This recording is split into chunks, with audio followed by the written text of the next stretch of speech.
Hey, we're live on the air. Let's do a podcast.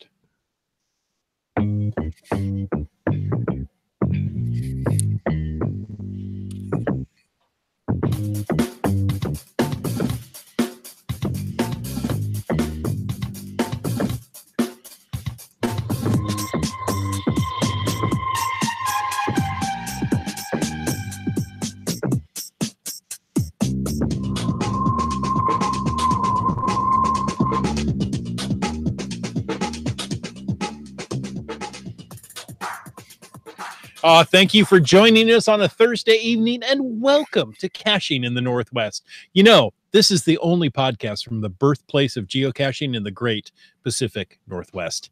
Each week, we're going to talk about caches and cachers from here and all around the globe. So while you're trying to scan lettuce at the self-checkout, we'll be caching in the Northwest. And that means it's time to bring in our caching chimp. Some say he has the second space operations on speed dial. And others say geocaching.com has created a super premium account just for him. All we know is he's called Land Monkey. Hello. How you doing, Wits End? Hello. Good to see you, buddy. Here I be. You too. There you are. Good to see all these guys. We got a full house tonight. We do. We've got, who do we got? We got Wits End. We've got Chris of the Northwest. We got MC3 Cats. Hey, how you doing there? We got Subway Mark. Hey. Wow, it's a full show tonight. So we got a lot of stuff we're going to cover off tonight, guys. Subway Mark's going to give us some top cache tips for visiting, exploring, and geocaching in the Willamette Valley of Oregon. So that's going to be cool. Looking forward to that. MC3 Cats is going to talk about a new fun international event. We're going to lead off with that in a few moments. But of course, first of all, we want to provide the quick reminder, as we always do, that we appreciate the support of our patrons who help to keep this podcast coming, including Land Sharks, our corporate Denali level sponsor. And remember that there is currently a free or a special shipping offer for you Canadian and US listeners from landsharks.ca. That is free shipping on orders of $50 Canadian or greater to a max of $25 Canadian shipping costs. You just have to use SHIP50 as the promo code. So remember to do that. And hey, if you want to know more about supporting this show, click that Patreon link over on the cachingnw.com website. We would appreciate it enormously. Yes, indeed. But also something we appreciate are glows. Segue.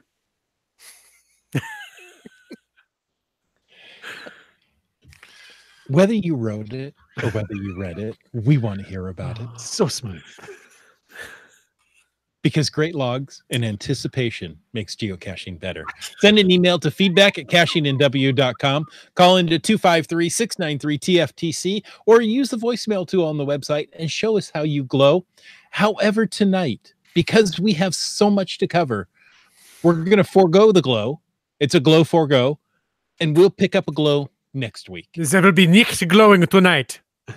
You know what? And I realize now that I put you guys on the spot, because in the show notes, it does say no glow, but I didn't read that far down. So I just saw the part where Chris introduces the glow. So I just thought I'd lead him into it.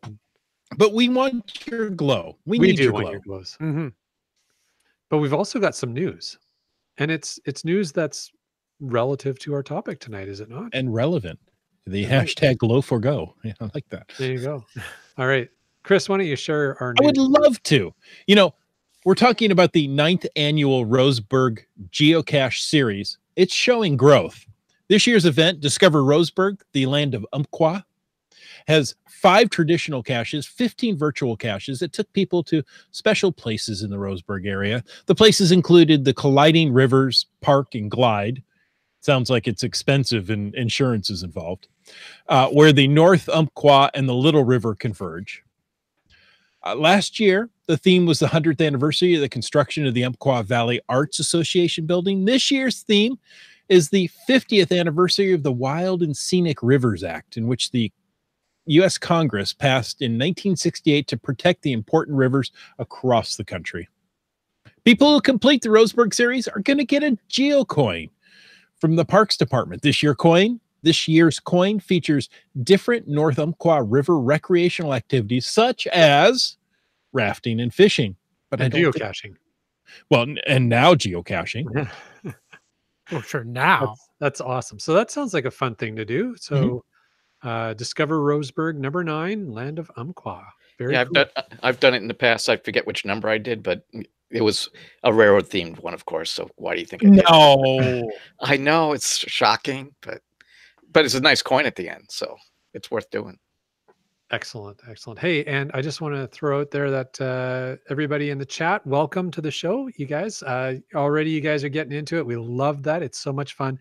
And I did happen to notice that Keats has mentioned in the chat that he is in a very loud pub watching the show. So Keats, wave hi to everybody else in the pub. Yeah.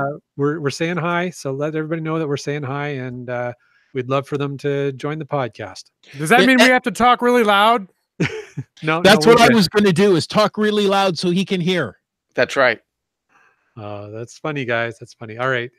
So yes, thank you very much. And again, thanks to everybody in the chat. You guys really help make this show fun and lively every week, and we appreciate it.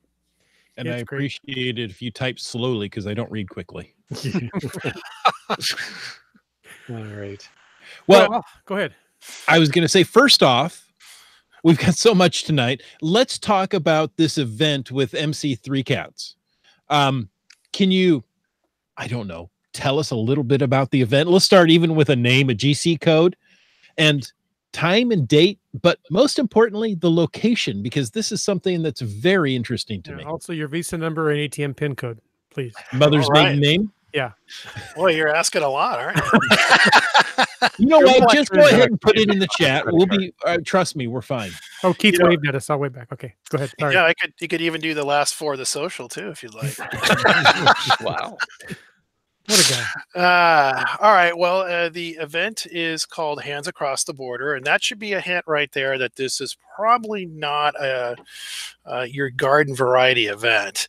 The number I'll give that to you is GC8 as 837. P as in Paul, T as in Tom. The location of this event is it's right on the Canadian-U.S. border in Peace Park. It's on the Blaine, Washington side. And from what I understand, you can walk to this event if you're on the Canadian side. That is correct. You do not need to. I mean, you could drive, I guess it obviously. depends where you live. Depends But on where if you walk to- live. Walk to it. You can drive to the parking lot at the park and then walk to the event. Correct. Instead of wading through the borderline and all that So stuff. Canadians do not need to cross the border to go to the event. That is Really? correct. How about So America? do the Americans have to cross the border to go to the event? Well, it's on the U.S. side, so there's no border crossing needed for the Americans, which is good. It's So a that's neutral pretty zone. unique. It's a neutral That's a zone. neutral Hmm. You could almost call it the DMZ, but I wouldn't quite go there. Yeah, probably best not to. No man's land? It's not a no man's All land. right. So, so Chris, April 20th, noon to 3 p.m. Correct. And so what we're doing, the event is co-hosted with the BCGA, the British Columbia Geocaching Association. So this is not just a WSGA thing. So we're sort of grouping together to put this event on. There'll be some food. So we're basically doing like a potluck picnic kind of event. The BCGA is going to bring all the main cooking, the main meal, if you will, and then everybody else is bringing in the potluck style stuff. So bring your chips and dip and whatever else.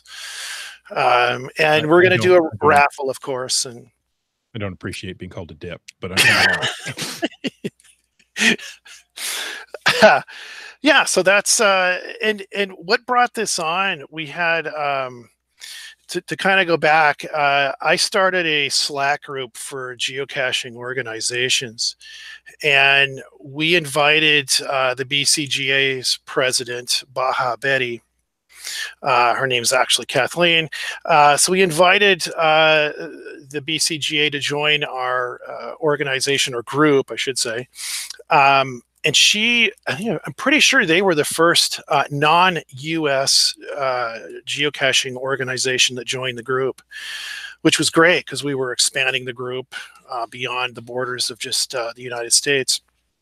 And so we got to talking on Slack, and I thought it was a great idea that, we'd meet since we are neighboring geocaching organizations. So I met her at Tim Hortons in Abbotsford, and we sat down, and heck, we probably visited for probably about 2 hours talking about just how the two organizations are set up and how they're ran and so forth. And so then we just sort of brainstormed this idea of, wouldn't it be cool if we did a joint event? And I was like, yeah, I think that'd be a fantastic idea. And I know just the place, Peace Park. And so that's how it started. And it just kind of took off from there. And I'm kind of hoping to see this thing become an annual event where it jump sides of the border every year. So we host it one year, and then the BCGA hosts it on the other side of the border, and we just kind of bounce it back and forth. And I think it'd be, and again, this gives us a chance down here in the U.S. to meet the Canadian cachers north of the border, talk about geocaching, differences between caching in both countries, that kind of stuff. Feet. Right. Distances between caches in both countries. Yeah. Exactly. Outvoting. Exactly. Yeah, right. Outvoting. Or not.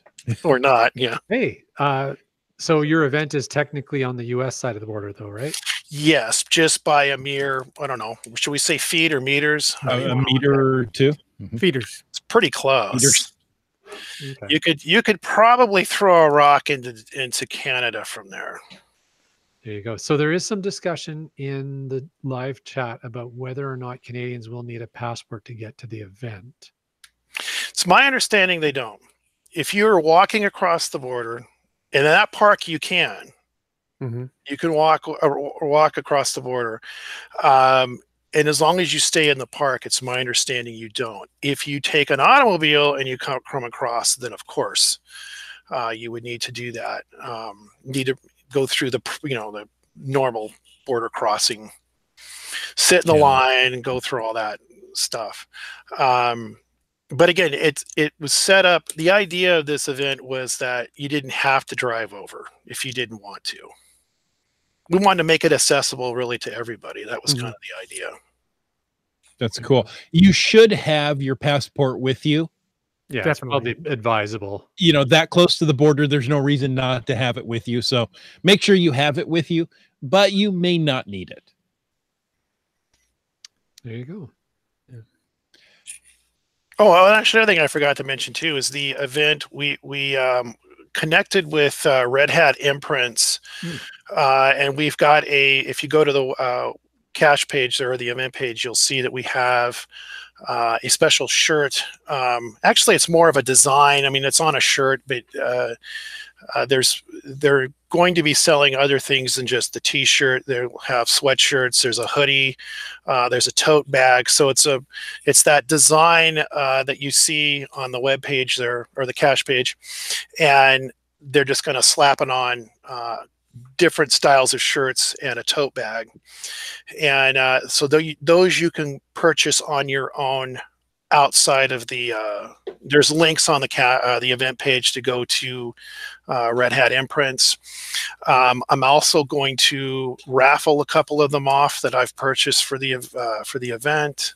So we're going to have fun. I mean, that's really what this is about. Sounds great. And in your planning, I heard you also worked out parking for the U.S. side.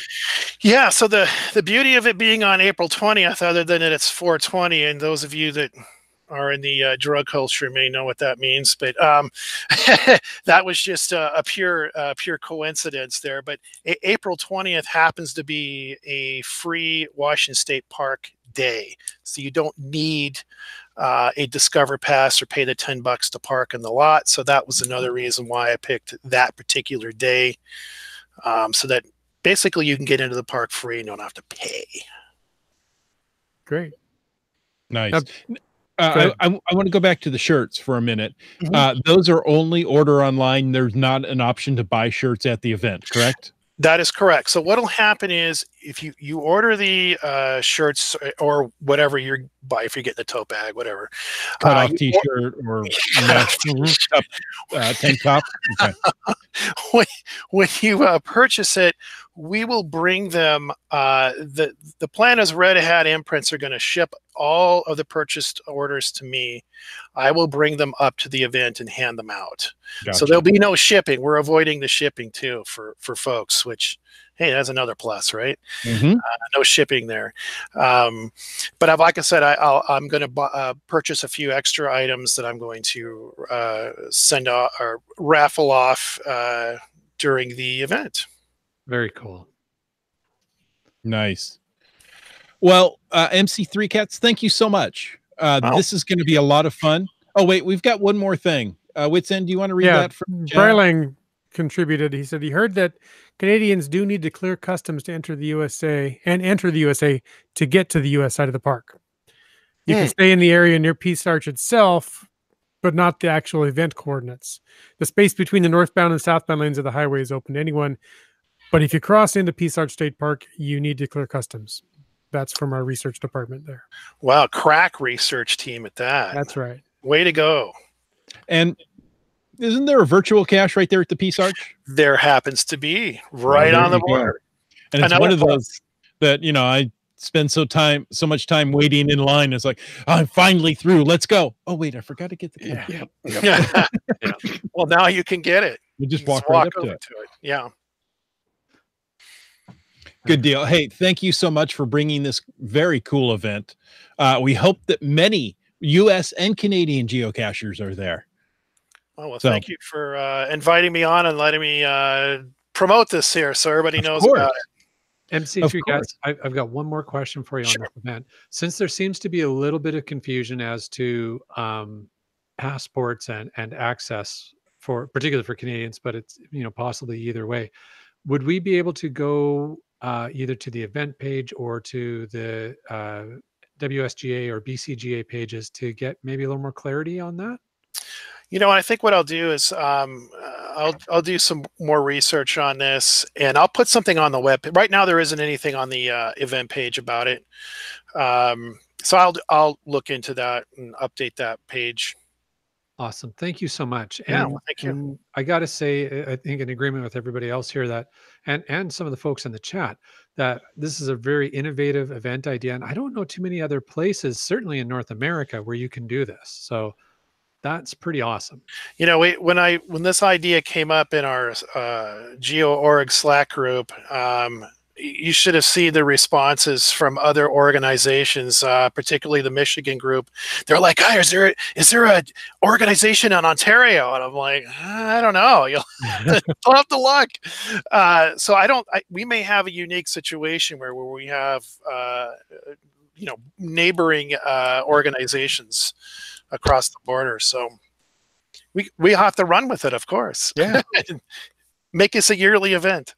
Awesome. Well, thanks to you. Thanks to Kathleen, Baha Betty, and the BCGA for the work you guys have put into putting this together. We're really looking forward to it.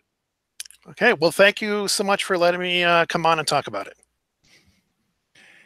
You're very welcome. Well, that's what I'm going to. So if it's a mega event, is that just like 250 people on each side of the border? Does that count as a mega, or is that just a regular event?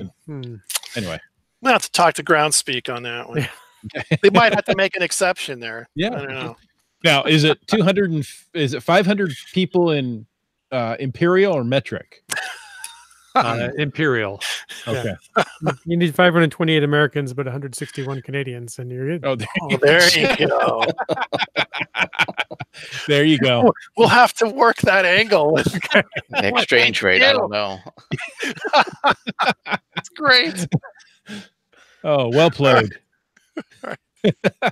Okay, now. All right, thanks, guys. Thank you. Now we want to head south just a little bit, not too far south, for some Oregon caching. And we're going to look at the Willamette Valley of Oregon with Subway Mark Subway Mark, thank you for being so patient. Oh, no worries. No worries at all. Are you planning to come up to this historic event at the border? Now I'm thinking about it. Yeah. So I have to think about it. Yeah. Well, bring your passport because you're close enough. You may as well go across the border. Make sure you get that Canadian cash. Well, getting into Canada is probably okay. It's coming back home is a problem. Yeah, it could be. Well, yeah, that's true. I think they'll let you in without a passport. You just can't come back to America. Correct. Yeah. Maybe Jay will adopt me. Maybe. Wow.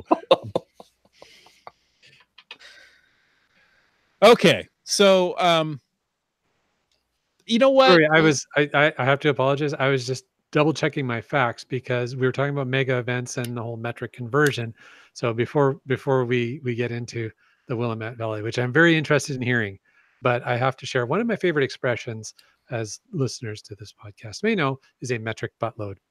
And so the actual equivalent, so a metric buttload of cachers, so how many you would need to have a mega would be a metric buttload. It's 480. So 480 geocachers is a metric buttload of cachers, which would also get us to mega status. So And if we get there, I know what Land Monkey would call that. So it'd be a mega metric buttload. He would call it amazeballs. It would be amazeballs. Oh, See? I jeez. just knew. Wow. All right, Mark, thank you for your patience. Oh, no worries. So, what about my patience? I have to put up with this. What, Nope. do you No need to go to the thanks for you. hospital? Do you need to go to the hospital as a patient? No, I have no patience. Okay, just checking. Okay, so the Willamette Valley, where is it? Yeah, so it stretches. You can always argue where it goes from, but basically the southern part would be Eugene, and then this down, and then to the south, and then to the north, just to the Portland metro area. Portland sometimes considered Willamette Valley, sometimes it's not. The Willamette does go right through it, so it is part of the valley. And then on the west side, you got the Coast Range. On the east side, you have the Cascade Range. So we're sandwiched in between mountains, because down south of Eugene, it starts getting mountainous as well. So, okay. So it's a pretty big stretch of area in reality. So what are some of the caches in the area there in the Willamette Valley? What are some of the things we can look for? So there's every cache type you can think about. I did some cache stats. So I used Albany, Oregon, because that's more or less the center of the valley, in my opinions. And then within a 60-mile radius, which actually will get you to the Oregon coast as well. It's 7,400 traditionals, 216 multi, 991 mystery caches, 50 earth caches, 39 letterboxes, 3 webcams. There used to be more, but they're slowly dying. 2 are in Corvallis, 1's in Eugene. And then there's 5 Where I Goes, and then 16 virtuals. Nice.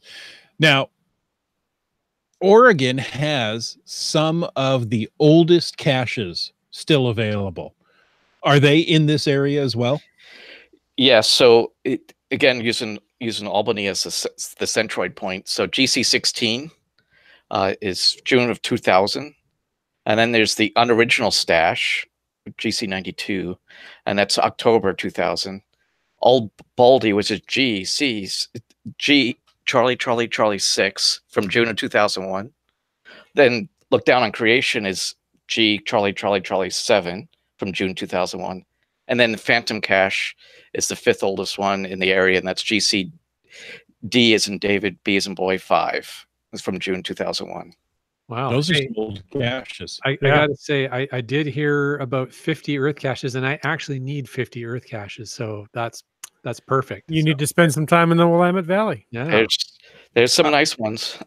I saw Land Monkey's eyes starting to glaze over, and then you said 50 earth caches, Yeah, and it's he like, kind of snapped. Yeah. Oh, what? Yeah. And they're not all erratics. What? Oh, so we're not in the greater Seattle area. Excellent. But there are plenty of erratics. There are in the Northwest, yes. Couple of waterfalls tossed in for flavor. Yeah.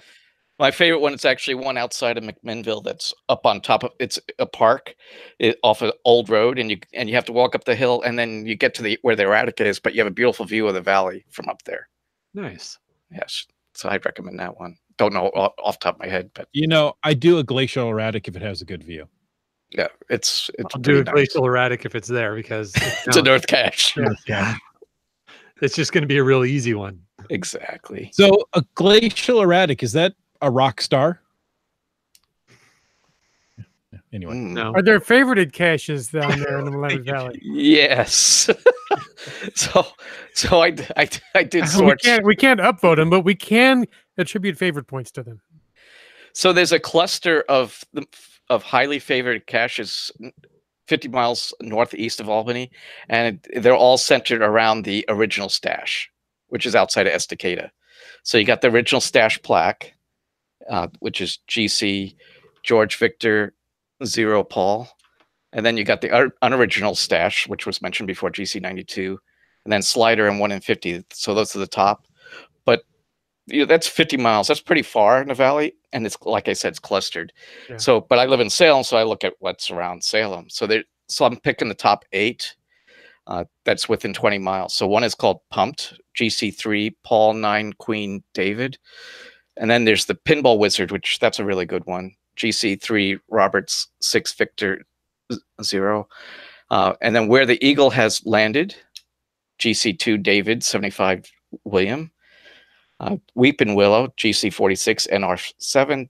Dead Governor's Multi, that's a really good one in Salem. It's actually in a cemetery. So is it about a band? Isn't there a Dead Governor's band? No, that's Dead Presidents. No. But that's GC2 David Apple 0. I'm mixing up my alphanumeric, sorry. Some people will do that. Then there's Press Your Luck, which is good. And then I'm going to plug my own. So Oregon History Powerland Heritage Park, which is outside a really nice Heritage Museum complex. That's GC21 YXN. And then there's a Travel Bug Palace in West Salem. That's a really nice one, GC5G2EZ. It's really easy. Yeah. Monkey Cakes agrees that Dead Governors is a great cache. Yep. There you go. It's a good one. Nice. Well, you mentioned a Travel Bug Palace. Are there some good ones around? Some Travel Bug hotels? Yep, the one in West Salem I just mentioned. That's a really nice one. It's huge. And then there's another one that's about 20 feet from where I'm sitting. So Zeke's Place Hotel and Lounge. Oh, I'd like a good Travel Bug lounge. Yeah. So it's GC1372Z for the Canadians. Nice. Now, it's right 20 feet from where you're sitting, but you don't own it, right? Of course I own it. It's on my property. Okay. Is it? Okay. Well, no, just the way you brought it up, and I was like, I think you would, but maybe you don't. Maybe it's to your next door neighbor. Yeah, it's right up my alleyway. So the logo, it's right up your alley. It's right up my alley. Exactly. There you go. It's under the big green roof, if that gives you an idea of what it's under. So, So Mark, one of my absolute favorite Earth caches I have done in that general area is called Earth, Sun, and Water. It's GC4X01K. Now, I don't know the Willamette Valley. Willamette. Thank you. Clearly, I don't know it well enough. So I'm not sure if that's technically in there. I think it's quite close to Malala. Yeah, that's on the edge of the valley. Okay. So I found this one when we went and did GC16. So this is the Earth cache closest to GC16. And I would highly recommend it to people. It is spectacular. It's a variation on columnar basalt, but it's displayed in a way you don't normally see it, and it's just spectacular. It's definitely worth checking out. There's another Earth cache not that far outside of Malala that's in an old sulfur hot springs. That was a resort at one time, but the resort's long since gone. And hey, you can taste the water. I wouldn't recommend it. You know, you can taste a lot of things Earth caching or geocaching. You should. And You yeah, probably shouldn't. there are very few of them I would recommend tasting. No. Just because you can doesn't mean you should. Exactly. I don't agree with that, but okay, we'll go ahead. Well, Just lick it. And getting to things that maybe you shouldn't lick. Yeah. What are some of the hazards? You know, if somebody were coming out, to the Willamette Valley, and they're coming, let's say, from the East Coast. Let's say they're coming from Texas, because people in Texas have no idea what's out here. They don't think there's anything beyond the borders of their land. So if they decided they're going to get on a plane and fly more than 2 hours, which would get them out of the state of Texas, instead of alienating any listeners in Texas, also we could say, visitors from overseas who are perhaps not familiar with. No, I'm going for Texas. Okay. And it sounds like a personal thing. no, Feedback at caching and That's right. I was just going to say, comments of certain hosts do not reflect the opinions of the rest of the crew. Yeah, never mind. fine. Also, those from Oklahoma, if they were to leave the borders of their state, Where the wind comes sweeping down a plane? yeah, exactly. Okay. Well, I grew up on the East Coast, and when I first moved out here, East Coasters like Oregon. So where's that? And I'd say it's on the West Coast, and they'd say California. Yeah, it's above it. No, that's Canada. Yeah. So close. So close. Hey, I heard there's a motion afoot for us to get Montana. So Chris is no longer welcome at Geo Woodstock 17. He's been barred. Anyway, so if that texting did come, yeah, I think you might want to look out, try to figure out what poison oak looks like. So that's really prevalent out here, especially in the foothills and such like that. And I didn't know I was allergic to poison oak until I started geocaching. And I learned it the very hard way. Oh, that's not good. Yeah, I had leaves of 3, let it be. Yeah, I didn't notice that. And it got on my jeans, and I didn't realize that, and it got through my jeans. Because it's oily. Yeah. Yeah. I was in the doctor's office the next day getting the stuff. I knew somebody that lived in a rural area, and you'd go visit, and they'd say, "Don't pet the dog," because the dog will run through it and not bother him, but it gets all over the dog. And right. Yeah. Wow, I never considered that. Yeah, it does. So when I have my dog out doing that, I have to watch where he is going. Yeah. That's no fun. Nope. All right. So poison oak. And then there's stinging nettles. Oh, I have experience with them. Yeah, they don't like letting go. Yeah. And then we have thorny bushes and blackberry brambles everywhere. I mean, it's great when you want to harvest blackberries on the freeway, but they're everywhere. Those things will grow right out of concrete. Yeah, they don't need any dirt. They're mean. And my dog doesn't like them either. So he hits one, it's like he just stops. Wow. Yeah, blackberry brambles, I think, is what this whole country was before people came in and started hacking them back, and it's a constant battle. Oh, it's constant. It never ends. I have a question. Speaking of stinging nettles and thorny bushes and blackberry brambles, do you guys have Devil's Club down there? I don't know what it looks like, so I don't know. It's a shrub-like plant. It looks like it has really large maple leaves, but they're covered in little spines, and they're as bad as stinging nettles or worse when you grab them. I've heard of it. I don't know that I've run across it personally. I know I haven't. Sure. We have a lot up here. I have seen it in Washington State, so I just didn't know if you had it down in Oregon. Did it clear customs? It didn't clear customs. Okay. Well, we have to send it back. Yeah. Probably a good idea. Nobody wants it. We don't want it here. Bryling says in the chat, and I didn't know this, that the blackberries are an invasive species. They're not native to the Pacific Northwest. Okay. Well, invade they have. Yeah, Yes, they big time. Holy It's like cow. Scotch broom. Is that one too? Yes. Yeah. I had a friend from Arizona that as we're driving down the freeway in the summer, said, "Oh, I love all the yellow flowers you guys have planted." Like, it's Scotch broom, and it's a weed. Yeah. It's worse than a weed. Yeah. It's nasty.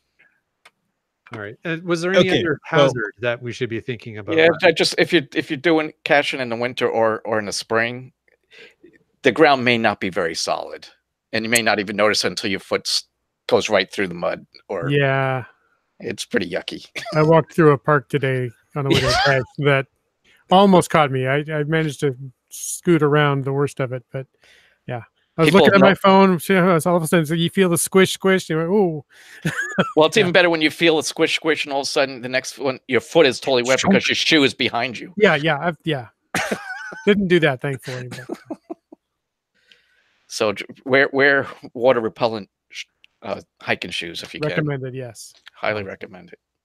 Any All right. animal challenges down there? I know I got attacked by a goose one time caching. That was mean. So there are in the hills or near hills. There's cougars and such like that. Yeah. So you do have to watch that. So your typical Northwest bears, cougars, Yep.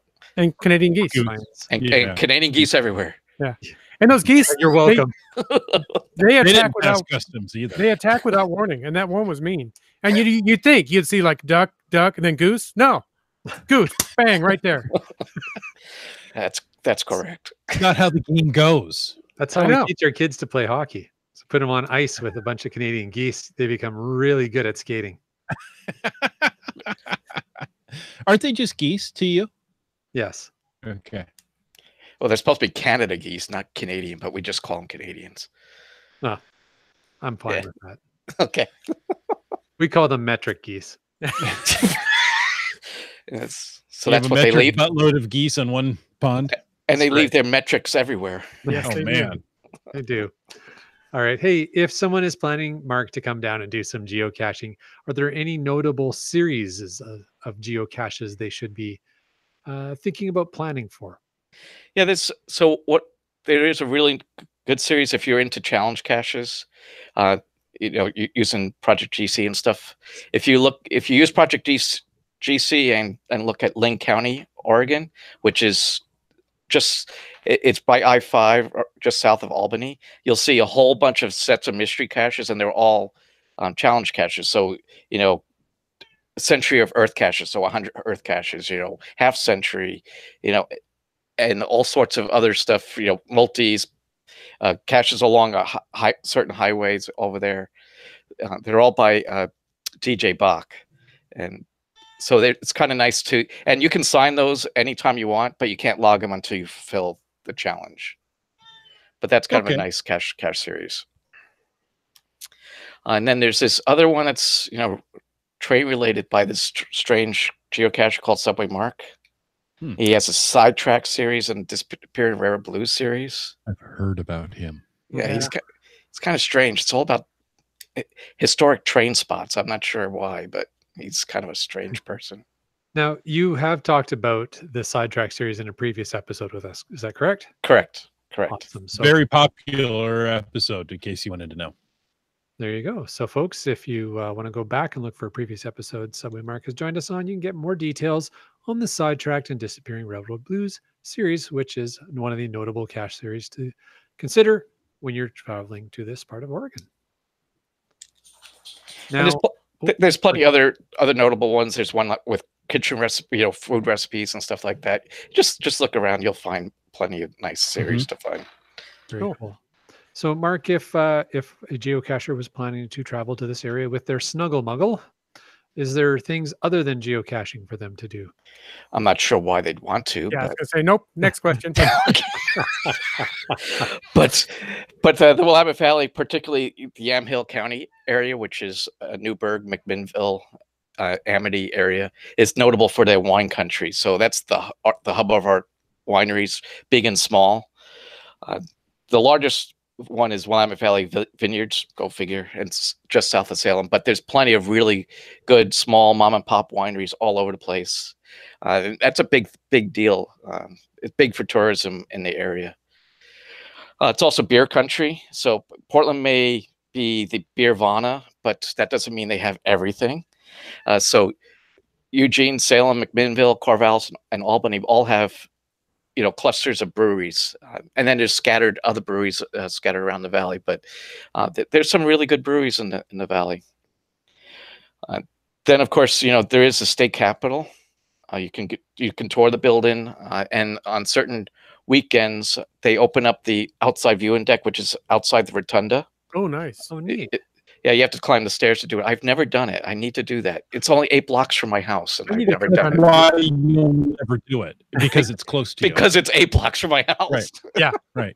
No, all the people who come to stay with you, your family, you say, go do this. This is Yeah. great. But you Exactly. never get to do All it. the things close to home we do when we have visitors come. So, Mark, I'm going to come down to visit, and then we can go tour that, because I like to tour state capitals. I've been to several. Wait, isn't Portland the state capital? No, Salem. No. I know. Portland's just the capital of Portland weird. blames Salem for all of Oregon's ills. Actually, the whole state blames Salem for all of Oregon's ills. Those guys in Salem, you know what they just did? Oh boy, thank you very much. Yeah, it's like Seattle and Olympia up here. It's the same Correct. idea. Yeah. Correct. Biggest city in the capital always fight. Correct. But there's other things to do. The Oregon Garden, which is it's kind of a small Butchart Gardens in Victoria, Vancouver Island. Sorry, it's a good place, and they also promote geocaching. They have geocaches on the property. Well, that's Nice. cool. That's cool. Yeah, that's pretty cool. And they actually have an on-site hotel, and I believe they still do it. They give out loaner GPSs to guests if they want to go find geocaches. Wow. Now, question: to get into Love the that. Oregon Garden in Silverton, do you have to pay admission? Yes, there is admission fee for that one. Okay. Yep. Good Yep. to know. They also have Yeah. they also have beer fests over there too. So that's another idea to do. Well, then, okay. Are there earth caches? If so, Land Monkey's there. In the Oregon Garden, there is not. I just Oh. looked. Well, never mind then. Wow, traditionals and beer, that's not enough. Nope. These beer. Okay, I'll tell them they need an earth cache, and then Land Monkey's on it. There you go. We also have some great state parks. The largest state park in the state is Silver Falls, which is about 20 miles from Salem, with some beautiful waterfalls, a lot of hiking trails. Not much in geocaching, but a beautiful, beautiful park. If you want a state park that has a lot of geocaches, you go to Willamette Mission. They have a ton of them, and it's just a few miles north of Salem. And then in the city of Salem, we have Minto Brown Park, and it's always been noted for geocaches. It's always been full of them. They die, and other ones get recreated all the time. So one was just published just this past week. So it's always full of geocaches. Didn't know Wow. geocaches died. Do you have like a geocaching funeral for them? Or? They go to geocache heaven. Okay. You bury them at You that can't point. bury geocaches. You can't Once bury they're them. dead, you- No. Until they're dead. Then you bury them. That's why you can't bury them until they're dead. Because they're still alive. It all makes sense now. That's what a trash compactor's for. Wow. You guys are just brutal. Yes, I am. Okay, so parks, some nice gardens, some outdoor. Is there, it may rain. Is there anything indoor? Yeah, there's several. For indoor specifically, I would recommend going to the Evergreen Aviation Museum. It's in McMinnville, and it's home to the Spruce Goose. And but they have multiple They have a IMAX theater. They also have a space building. They have a lot of other aviation stuff. And right next door to the Aviation Museum is a water park where you can slide out of the jet engine of a 747 because the 747 is sitting on top of the water park. Oh, that's really cool. What could go wrong? Wait, do they turn on the engine and you're thrust out of the Full Right out, thrust. yeah. Full thrust. That's how you exit the microbreweries as well. But only after you've had too many? yeah. Yeah, Chris it's and I one have place- talked for a long time about Yeah. going down there. It's one and- place I want to go. Yeah. You need to do that. I toured the Spruce Goose when it was near the Queen Mary in Long Mhm. Beach, California, but I have not toured it up here. I need to do that. They've done It's changed. Yeah. Well, and my kids haven't seen it. So Yeah. we need to make a family outing down there. Yeah, you need to do that. Another museum complex. It's really not indoors so much, but it's called Powerland Heritage Park. It's a geocache outside of it that I mentioned before. So it's about 12 miles north of Salem. It has 14 different museums, steam tractors, John Deere tractors, Caterpillars. It ends. The list goes on. But one of my passion is streetcars. So we have a streetcar museum there, and that's I'm a board member for that. So you need to come down for that. Yeah. And then the last weekend of July, first week of August, we have the annual Steam Up. That's when everything's operating. So they have a parade every day where you see all these tractors and John Deeres and all sorts of other vehicles in motion, which is always, it's not a static museum. That's which cool. is always nice. That is cool. And then Salem has the Gilbert House Museum. Gilbert is famous for erector sets, and he grew up in Salem. Oh. So he has this museum here. It's in the house that he grew up. The house, they moved the house to another location, but it's his childhood house. Disassembled, reassembled. Yeah. Like you do with an erector set. With a little wrench. Yeah. Exactly. Sorry. That's okay. And then you also have the Gilbert House. The Willamette Heritage Center. So that's an old mill.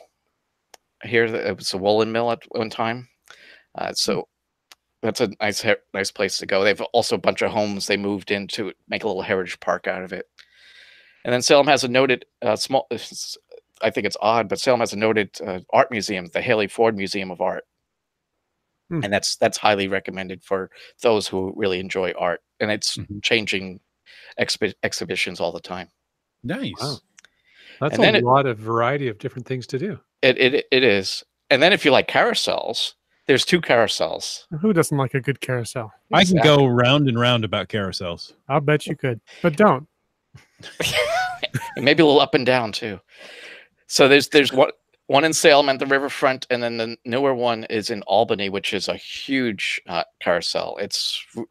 And both carousels are noted that all the animals on the carousel were hand carved by local folks. Wow. And can you grab the brass ring on those? Yes. Okay. That's important. Yes. It is. Absolutely. So for folks who don't know what Jim's talking about, you should maybe think about visiting Spokane. Yeah. All right. Mark, so we've talked about the geocaching in the Willamette Valley. I said it right that time, right? Yes, you got it. Willamette. Okay. Boy, that's not going to stick, by the way, just so you know. As long as you don't say Willamette. Okay. I won't do that. I can guarantee you that. So we've talked about some of the great geocaches and geocaching experiences. We've talked about things to be aware of, some of the hazards in the area. We've talked about some cache series, and we've talked about things, if you're not a geocacher, all of the great, cool things that you can do in the Willamette Valley as well.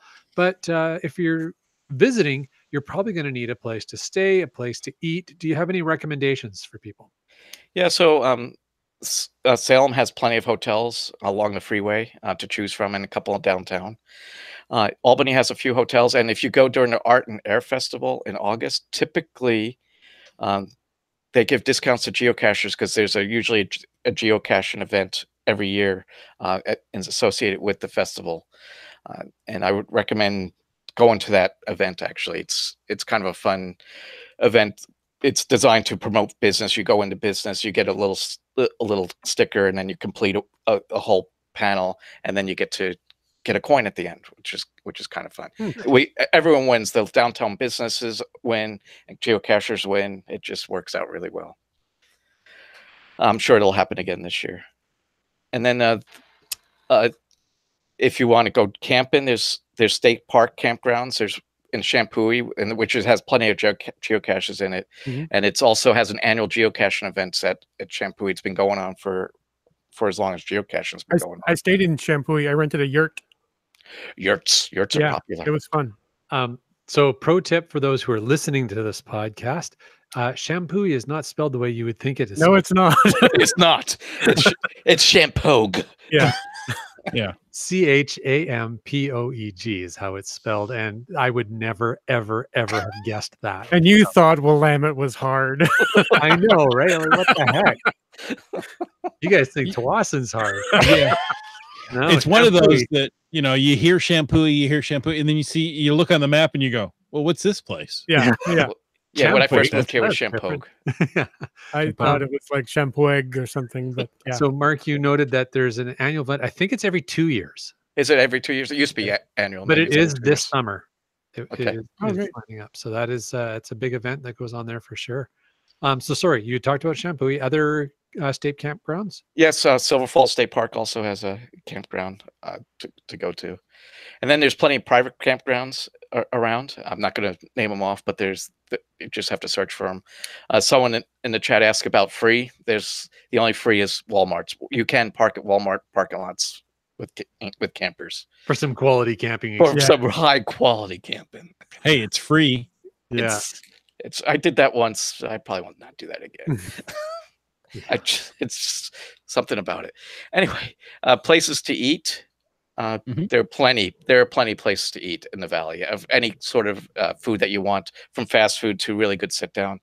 Since I live in Salem, these are the places I take when I have out of town guests. So, Sister's Irish Bistro, which is a quaint little Irish place, go figure. And then there's Chicha's Mexican. It's a Mexican brewery with really I think it's the best Mexican food in the valley. Wow. It's really, really good. It's not your typical Oregon Mexican food. It's I'll just leave it at that. So Authentic. it seems more authentic. Yes. Okay. Nice. And then for Italian, if people want to go to Italian, I say, let's go to Gambretti's in Salem. And then Albany, if you really like Hungarian restaurants, Novaks has been in Albany for decades. Then they moved into downtown Albany now, and it's really top-notch food and friendly people. Hungarian, do they have hot dogs with sauce on them? No. They have goulash. Ooh, I do like a good goulash. Yeah. There you go. I don't know that I've ever been to a purely Hungarian themed restaurant, but now I'm hungry. It's Or are you Hungarian? And the family is Hungarian. The patriarch passed away a couple of years ago, but the family is continuing the business. I believe. Nice. We had another question related to some of the caching in the area from IHAB. Or I guess it's more of a comment, but Mark, why don't you? I'm sorry, I'm losing my voice. Can somebody read that? Yeah, so it looks like he did some caching in Aurora and Canby with a couple of well done veterans themed caches, which that's very true. And Canby also, the Visitor Association sponsors a geocoin challenge on occasion, so that's always fun to do. Nice. Thank you, Mark. Yep. You're welcome. You gonna live, Len Monkey? I am now. All right, good. Yay. Well, Mark, I've been to the Willamette Valley, but I want to go back now. This is good stuff. I guess I didn't understand how big it is. You think, oh, it's just the valley of this one. No, it's quite the area. It's about 120 miles long from north to south. So yeah. And we didn't even talk about the coast. No. Future episode. Absolutely. Yeah. Up here, we talk longingly about the Oregon coast. Oh, it's so nice. So, guys, get out, get traveling, look at some of these places. You can, if the Willamette Valley isn't in your travel plans, go look at some of our other top tips. You're going to like the places here in the Great Northwest. So, Subway Mark, thank you so much. Will you be staying with us for the after show? Yes, I will be. Okay, great. Now, we really hope you enjoyed this episode of Caching in the Northwest, but we have more to come. Next week, we are talking GeoCoin Fest EU with JP and Ian. And after that, March 14th, we're going to be talking with Adventure Smart. You're not going to want to miss it. I'm not going to want to miss that at all. And then March 21st, well, we're talking about geocaching Homa and GeoCoin Fest 2019. It's all about the Coin Fest. And maybe, just maybe, I might make this one. You never know what my work schedule, at least I never know what my work schedule is going to be. But hopefully, and we're going to have a guest. Is it Johnny Duet? Joni? Yep. So that'll be great. Hearing all about Homa and GeoCoin Fest. Absolutely. And this is the opportunity. I want to take a moment to thank Landsharks, our corporate Denali level sponsor. Landsharks.ca is the outdoor adventure and geocaching store. Check them out online or go in person and visit their store in Victoria, British Columbia. They're open 6 days a week, except holidays, and ship online orders every day. And folks, you know what? We also want to thank all of our faithful Denali level sponsors. That's Landsharks, Bounce, Limax, Team Squirrel, and WorldCaching.com. Hey, if you want to know more about supporting this show, click that Patreon link on the cachingandw.com website. We would appreciate it so much. And as we always do at this point in the show, we want to thank every one of our patrons for your monthly support that makes this show possible. So thank you goes out to Broncos Fan for Life, Sprouter, Camp Clan, Tick Magnet, Kev MacD, Subway, Mark, Dora Moore, Dune Buddy, Kid Vegas 19, GeoNav, Pros, Wino, Seattle, Ackerdoc, Billy Robson, Genies, Antaeus, Keats 94, Trexer, Zero, MC3 Cats, Kennel Barb, M Nerve, Wet Coaster, and Green Words, and Sege Hove. Well done, sir. Thank you. Whew, everybody take a breath. I can breathe now. Yeah. Okay. Thanks for playing along at home. That's right. And for those of you at home, we thank you for joining us. And until next week, if some of those listeners at home wanted to reach out and contact us, Subway Mark, where can they find you? You can find me at Subway Mark on geocaching, Facebook, Twitter, and Instagram. Not that I use those too much, and then my website's ktoransit.com. And a fine website it is too. I have surfed to that site. Land Monkey. Well, it's LANMONKEY, Land Monkey on YouTube. That's right. You can find new episodes of Land Monkey's geocaching adventures almost weekly coming up on YouTube. We're almost all the way through season 2. It's season 3. I'm really excited for it because that's going to be our Caribbean geocaching adventures. So that's coming up very soon. So follow us on YouTube and you'll be able to experience the fun we had there. There'd be pirates there. There will be pirates of some sort in there, I guarantee. All right. And you know what? Twitter, Instagram, and Periscope, it's at LandMonkeyGC. That's the easiest way to know what's going on in Monkey Town. Wits End, my friend. Yes, sir. How about you? Well, follow me on Twitter, Facebook, or reach out in geocaching.com message center. I was on there just today chatting with a couple people that are in the chat. So I'm there. You just got to look around. Chris. He is so chatty. Well, sometimes. Sometimes yes, sometimes not. But I appreciate hearing from everybody. You can find me on Twitter or Facebook at CachingNW. If you're looking at Instagram, head over to Caching in the Northwest. Better yet, go to CachingNW.com/hosts, read our bios, find all those links we just mentioned, and a few secret ones we don't tell anybody about.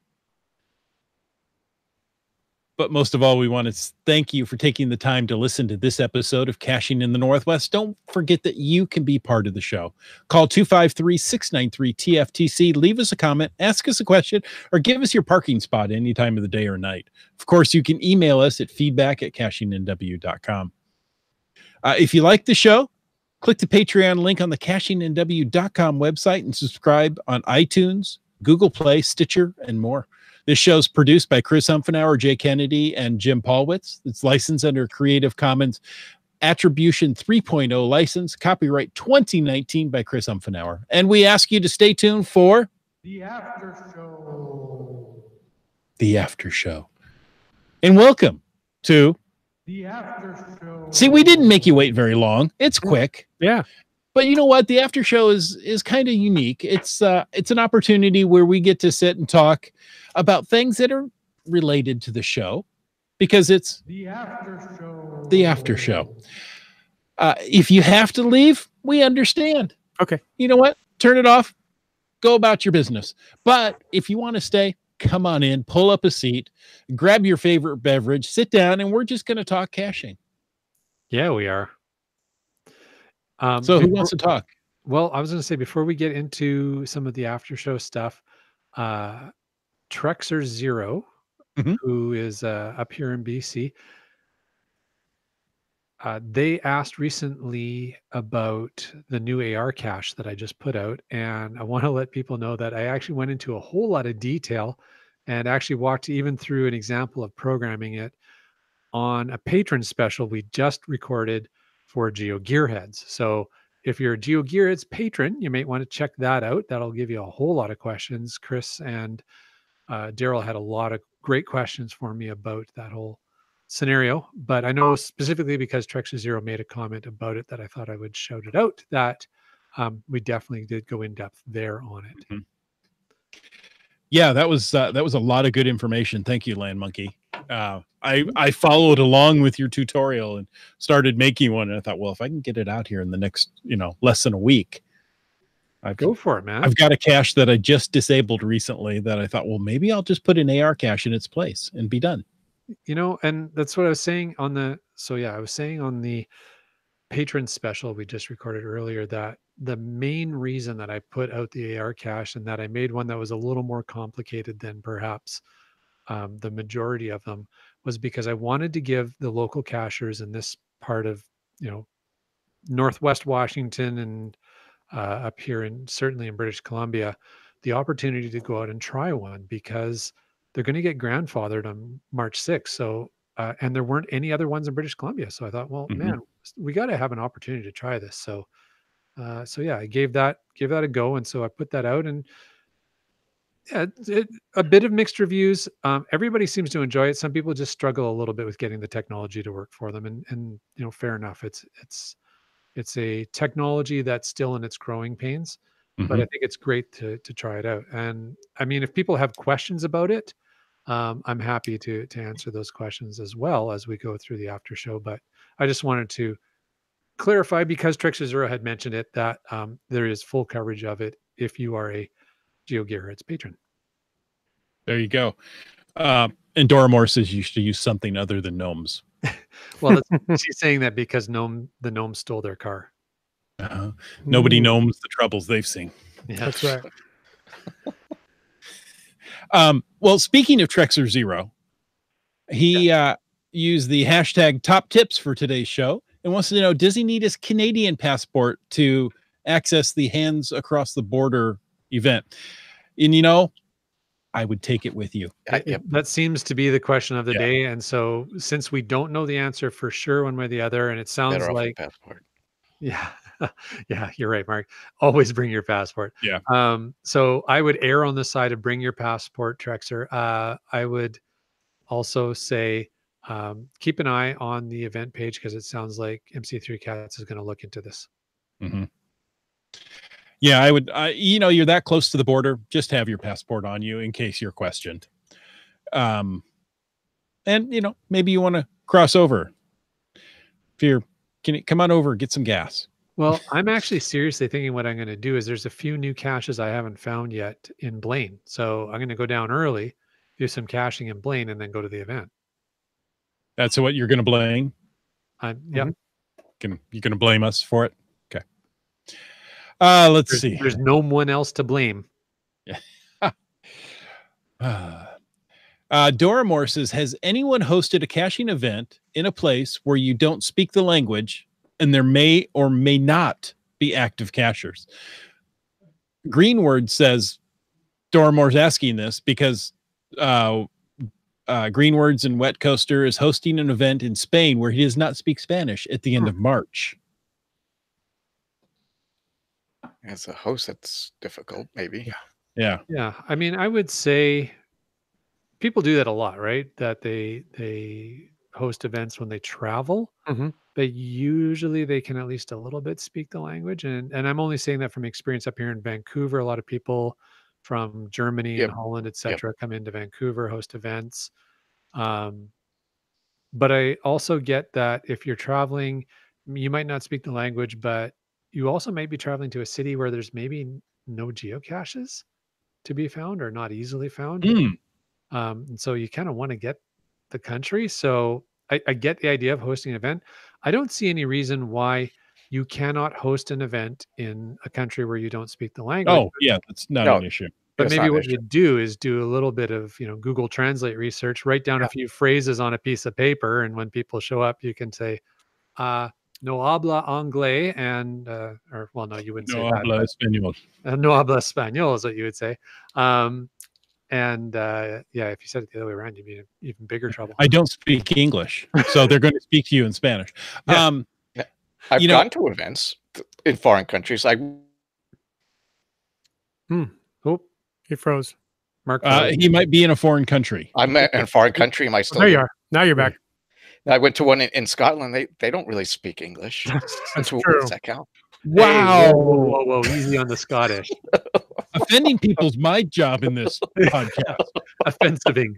Well, Texas took the hit, so I figured we have to get a foreign country. Okay. Well, I appreciate you skipping over Canada for a change. And then when I'm in New Zealand, I'm in Dunedin, there's a German geocacher hosts an event the day that I happen to be there. So I'm going to go to that event while I'm there. There you Ger- go. Germans host an event in New Zealand with a U.S. person going. Interesting. So Alan in the chat says, I attended an event in Thailand by a visitor from Slovakia, and we had 2 attendees from Canada and Australia. There you Nice. go. So, we're looking at just, an event across the border. Yeah. They're doing multiple continents. GeoNav Pros said, Mexico. We were there. There were no geocachers at all. Still met new people and who became caching friends. We're still in contact. There you go. Nice. Awesome. So yeah, I would say the answer to the question that Doramore initially asked is absolutely. So it sounds like a few people have done it, which was her question. Has anybody done it? Yeah. What coaster is about to do it?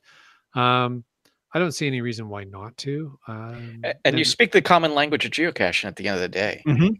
That is a language. Yeah. Mhm. Well, and I know Doramore has been trying to learn her foreign language of the location she's going to. So I think you'll do fine. Yep. And, geocachers are nice people. If you attempt to speak the language, they're going to help you. There are some great tools from Google. Google Translate will allow you to speak into your phone. It will translate it and, speak it back to the person. Now, it's not perfect, but it's going to get the point across. I love the OCR function it has as well. That is so Yes. cool. Yeah. I use that quite often. So, yeah, there's some great translation tools for free that you need to try.